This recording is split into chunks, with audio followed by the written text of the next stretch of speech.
बस यार, खूप दमायला झालं. ए बसूया थोडा वेळ.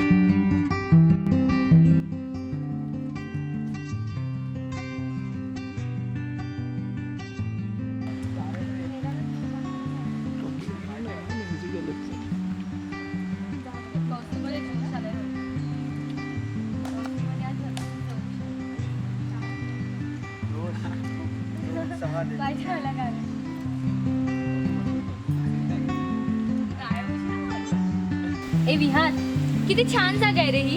मग एकंदर गप्पा म्हणण्यासाठी खरंच खूप छान जागा आहे. म्हणून कसतो वहिनीला घेऊन येऊ नको. नाही रे, पण खूपच रोमॅन्टिक जागा आहे. ए अशा रोमॅन्टिक वातावरणात एक कविता व्हायला हवी हा. ए विहान, तुझी ती पावसाची कविता ऐकव ना. पावसाची कविता. हे नाही हा, अगं ते सहज लिहिलं होतं. ए ऐकव ना. अरे यार बोल ए, ना. बोल ना, please. ओके ओके बोलतो.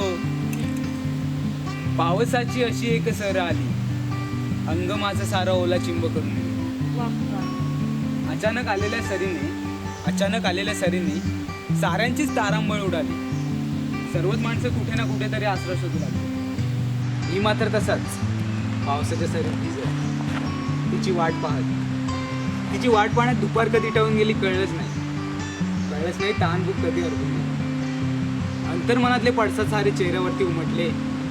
सर्व जीव लावणाऱ्या लोकांनी प्रश्न विचारून भांडण सोडले. त्यांच्या अपेक्षित प्रश्नांना काय उत्तर द्यावे सुचेना. शेवटी रागामध्ये बोललो, मी ठीक आहे, तुमचं तुम्ही बघा ना. ओल्या चिंब करणाऱ्या त्या सरी काही थांबायचं नाव घेईनात आणि माझं वेड्यासारखं तिची वाट पाहणं काही केल्या संपलेना. वाह क्या बात आहे, वाह. क्या बात आहे. खूपच छान. हे चला ए चला, चला आता जाऊया. चला चला.